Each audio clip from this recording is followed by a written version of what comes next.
الحمدللہ رب العالمین والصلاة والسلام علی سید المرسلین وعلی آلہ واصحابہ اجمعین۔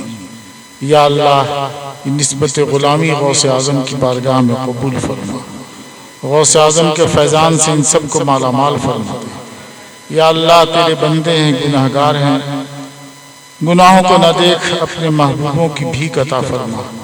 در سیدنا پر آئے ہیں، سیدنا پاک کے صدقے ان کی نیک مرادیں پوری فرما، ان کے اولاد کے نصیب کو بلند فرما۔ آس لگا کے آئے ہیں، ان کی آس کو پوری فرما دے، دکھ درد دور فرما، مشکلیں آسان فرما، حاجتیں پوری فرما، روزی میں برکت دے۔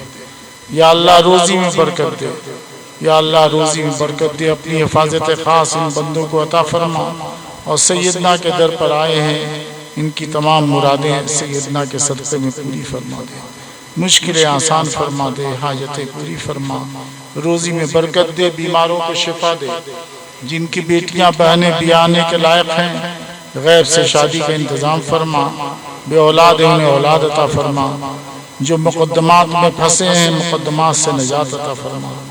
زندگی کی شام ڈھل رہی ہے، قبر کے گڈھے انتظار کر رہے ہیں، ہم سب کے گناہ معاف فرما، ہم سب کے گناہ بخش دے، ایمان پر قائم رکھ، ایمان پر خاتمہ نصیب فرما۔ میدان محشر میں نبی پاک اور حضور بڑے پیر کی شفاعت نصیب فرما۔ صلی اللہ تعالی علی خیر خلقہ و نور عرشہ و زینت فرشہ سیدنا محمد و آلہ وسلم۔ آپ نے میرے ہاتھ میں ہاتھ دیا ہے، سلسلے قادریہ میں اصلاً غوث اعظم کے مبارک ہاتھوں پر مرید ہوتے ہیں۔ آپ مجھ سے مرید ہوئے، حقیقت میں غوث اعظم سے مرید ہوئے، اور نظر میں بسا جب سے تو خوبرو ہے، جدھر دیکھتا ہوں ادھر تو ہی تو ہے۔ آپ آئے ہیں تو یہاں کے تمام محفلوں میں شرکت آپ کے لیے لازمی ہے۔ آپ میلہ مت گھومیے، صرف درگاہ میں جائیے، فاتحہ پڑھیے اور پھر یہاں کی محفلوں میں شریک ہوئیے۔ کل فجر کے نماز کے بعد قرآن خوانی، 9 بجے محفل، 1 بجے تک عصر کے بعد چادر پوشی، مغرب کے بعد حلقہ ذکر، اور اس میں نعتیں بھی ہوں گی۔ آپ اس میں بھی شرکت ہر مرید کے لیے لازمی ہے۔ کل کے بعد پرسوں سید الہند سیدنا پاک کا عرس ہے، قرآن خوانی ہوگی، اور لگ بھگ 7:30 بجے قل ہوگا، اور لگ بھگ 8 بجے چادر پوشی کے لیے ہم لوگ جائیں گے۔ آپ سبھی پروگرام میں جسے آپ نے سن لیا ہے، شرکت کرنا آپ کے لیے لازمی ہے۔ دیکھیے تعمیر جو یہاں آپ دیکھ رہے ہیں، اورنگ آباد میں دیکھ رہے ہیں، یا مریدین کے علاقے میں جو دینی کام ہوئے ہیں، میرے چپل جوتا گھسنے سے نہیں ہوئے، بلکہ اللہ نے میری نیکی قبول کی، میری سچائی قبول کی تو لوگوں کے دل کھول دیے۔ اور یہ ساری خدمات میری طرح نہیں ہے، یہ اللہ کا کرم ہے، اور میں اکیلا ہی چلا تھا جانب منزل، مگر لوگ ساتھ آتے گئے اور کارواں بنتا گیا۔ ابھی میں نے 15-16 سال پہلے دکن کی طرف کچھ تعمیرات شروع کی تھی، وہ آپ ہی لوگوں کے لیے، لیکن مدرسے میں لگے رہے، وہ تعمیر کا سلسلہ رکا رہ گیا۔ لیکن انشاءاللہ تعالی اکتوبر سے برسات گزر جائے تو اکتوبر سے اس میں کام لگانا ہے۔ 4 کٹھا زمین ہے، اور میں چاہتا ہوں کہ اتنا بڑا حال بنے کہ برسات بھی ہو تو اس میں جلسہ ہو سکے۔ تو ایک بہت بڑا حال بنانا ہے، اور اس کے اوپر رہائشی کمرے آپ لوگوں کے لیے بنانے ہیں، یہ میرا ارادہ ہے۔ انشاءاللہ تعالی میری نیکی اللہ تعالی قبول فرمایا ہے، تو لوگوں کے دل کھول دیے، اور آپ حضرات کے تعاون سے بہت بڑا کام ہوا، اور انشاءاللہ آنے والے وقت میں بھی کام ہوگا۔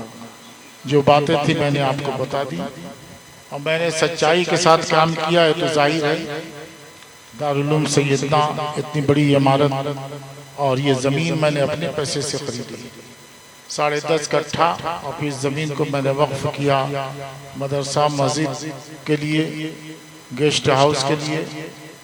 تعمیرات کا سلسلہ انشاءاللہ جاری ہے اور جاری رہے گا۔ اورنگ آباد میں بھی ہم نے 7 کٹھے میں بہت بڑی عمارت ہے، 250 فٹ لمبی عمارت، 4 منزلہ آپ دیکھ ہی رہے ہیں، دارالعلوم فیضان سیدنا۔ جامع رقیہ کی زمین میں نے خرید کے وقف کیا، اس پر بھی 4 منزلہ بلڈنگ دیکھ رہے ہیں۔ بغل میں ایک محلہ ہے مسلم آباد، وہاں بھی میں نے مدرسہ کھولا تھا، اور پہلا مدرسہ وہی تھا۔ تو یہ سب کچھ جو کچھ بھی ہو رہا ہے، اللہ تعالیٰ نیکی قبول فرماتا ہے تو غیب سے راستے کھولتا ہے۔ آپ کے رب کا ارشاد ہے، مَن یتق اللہ یجعل لہ مخرجا ویرزقہ من حیث لا یحتسب، جو نیکی کرے ہم اس کے لیے راستے کھولتے ہیں اور روزی اس کو وہاں سے دیتے ہیں جہاں سے اس نے سوچا بھی نہیں تھا۔ انشاءاللہ تعالیٰ یہ کام جو میں نے کیا ہے وہ رب کی عطا ہے، کوشش کرنا میرا کام ہے اور پورا کرنا اللہ تعالیٰ کا کام ہے۔ آج ہندوستان کے مسائل بڑے نازک چل رہے ہیں، آپ جان نہیں رہے ہیں کہ جناب مسلمانوں کے ساتھ کیا ظلم اور کیا زیادتی ہو رہی ہے۔ ان سب چیزوں کو پیش نظر بھی رکھنا ہے، قرآن کو زندہ رکھنا ہے، اور اللہ تعالیٰ نے قرآن کی حفاظت کی ذمہ داری لی ہے، لیکن ہم مسلمانوں کی بھی ذمہ داری ہے کہ قرآن کو زندہ رکھیں۔ اس کے زندہ رکھنے کا سب سے بڑا ذریعہ مدرسہ ہے۔ آپ یہاں بھی دیکھ رہے ہیں، اورنگ آباد بھی دیکھ رہے ہیں، مریدین کے علاقے میں بھی دیکھ رہے ہیں، میری دینی خدمات پھیلی ہوئی ہے۔ اب اس کے بعد حضرت اناؤنسر صاحب پروگرام کو آگے بڑھائیں گے۔ میں نے جو پروگرام بتائے، کل صبح قرآن خوانی، اس کے بعد محفل ہوگی 1 بجے تک، عصر بعد چادر پوشی، مغرب بعد حلقہ ذکر، پرسوں صبح میں قرآن خوانی، اس کے بعد محفل قل، اور اس کے بعد جو ہے وہ چادر پوشی، لنگر تقسیم ہوگا۔ آپ لنگر لے لیں اور اس کے بعد آپ چاہیں تو رہیں، چاہیں تو جا سکتے ہیں۔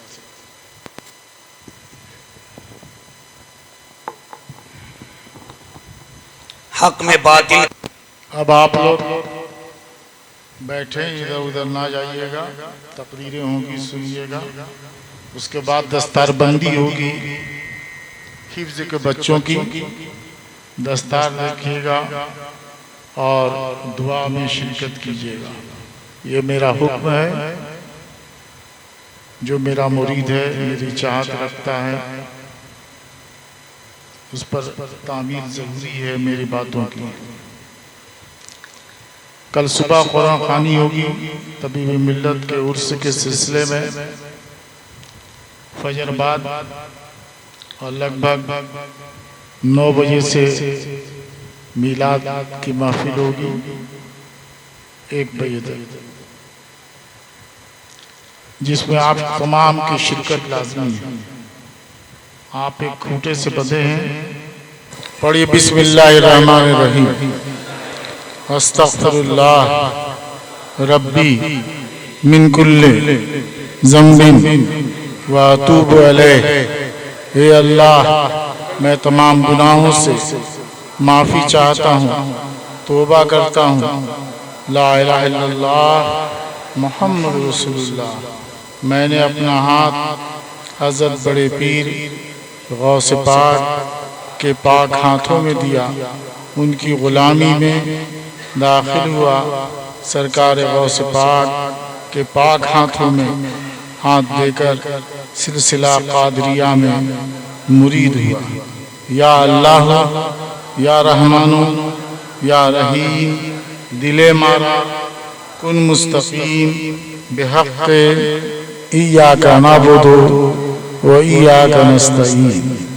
ان الذین یبایعونک انما یبایعون اللہ ید اللہ فوق ایدیہم فمن نکث فإنما ينكث على نفسه ومن أوفى بما عاہد علیہ اللہ فسیؤتیہ اجرا عظیما۔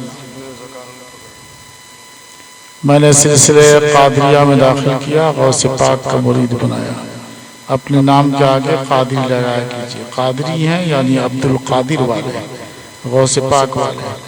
غوث پاک والا بے سہارا نہیں ہوتا، غوث اعظم کا سہارا حاصل ہے۔ مشکل پیش آئے مت گھبرائیے، درود شریف چاروں قل الحمد قرآنی آیت پڑھ کر پھر درود پڑھیے، اس کا ثواب نبی کی بارگاہ میں، غوث پاک کی بارگاہ میں بھیجیے۔ غوث پاک پیران پیر سے مدد چاہیے، انشاءاللہ مدد ملے گی۔ در سیدنا پر آئے ہیں، سچے مومن بنیے اور سیدنا پاک کے نقش قدم پر چلیے، نماز پڑھیے، روزہ رکھیے، اللہ دے رہا ہے زکوٰۃ دیجیے، اللہ دے رہا ہے حج کیجیے، قرآن ضرور پڑھیے، ایک پارہ نہیں تو ایک صفحہ ہی پڑھیے، لیکن پڑھیے، کلمہ پڑھیے، درود پڑھیے، استغفار پڑھیے، تسبیح پڑھیے، اور روزانہ فاتحہ نبی پاک غوث پاک سیدنا پاک کی بارگاہ میں بھیجیے۔ ٹھیک ہے، چوم کے چھوڑ دیجیے، دعا کیجیے۔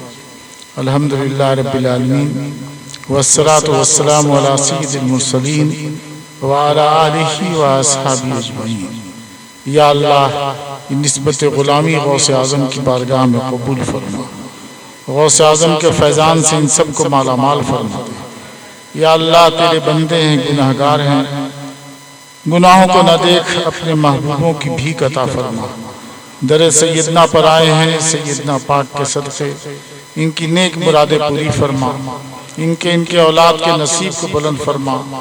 آس لگا کے آئے ہیں، ان کی آس کو پوری فرما دے، دکھ درد دور فرما، مشکلیں آسان فرما، حاجتیں پوری فرما، روزی میں برکت دے۔ یا اللہ روزی میں برکت دے، یا اللہ روزی میں برکت دے، اپنی حفاظت خاص ان بندوں کو عطا فرما۔ اور سیدنا کے در پر آئے ہیں، ان کی تمام مرادیں سیدنا کے صدقے میں پوری فرما دے، مشکلیں آسان فرما دے، حاجتیں پوری فرما، روزی میں برکت دے، بیماروں کو شفا دے، جن کی بیٹیاں بہنیں بیانے کے لائق ہیں غیب سے شادی کا انتظام فرما، بے اولاد ہیں انہیں اولاد عطا فرما، جو مقدمات میں پھنسے ہیں مقدمات سے نجات عطا فرما۔ زندگی کی شام ڈھل رہی ہے، قبر کے گڈھے انتظار کر رہے ہیں، ہم سب کے گناہ معاف فرما، ہم سب کے گناہ بخش دے، ایمان پر قائم رکھ، ایمان پر خاتمہ نصیب فرما۔ میدان محشر میں نبی پاک حضور بڑے پیر کی شفاعت نصیب فرما۔ صلی اللہ تعالی علی خیر خلقہ و نور عرشہ و زینت فرشہ سیدنا محمد و آلہ وسلم۔ اپنے نام کے آگے قادری لگا لیجئے گا اور شجرہ لے لیجئے گا جاتے وقت، اور جو بھی تغرا ہے کتابیں ہیں لے لیجئے گا، مدرسہ آپ کا ہے، ہر موقع پر یاد رکھیے گا۔ اور ساتھ ہی ساتھ آپ صبح قرآن خوانی میں 9 بجے محفل شروع ہوگی، پروگرام میں شرکت کیجیے گا۔ عصر بعد قل ہوگا، چادر پوشی ہوگی حضور طبیب ملت کے مزار پر، اور مغرب بعد حلقہ ذکر ہوگا جس میں تمام مریدین کی شرکت لازمی ہے۔ پرسوں سیدنا پاک کے سلسلے میں قرآن خوانی ہوگی، اس کے فوراً بعد 7:30 بجے قل ہوگا اور فوراً چادر پوشی ہوگی، پھر لنگر تقسیم ہوگا۔ دعا میں نے کر دی ہے، اب میری بھی طبیعت بہت خراب رہتی ہے، میں جا رہا ہوں، مسافہ آپ لوگ بعد میں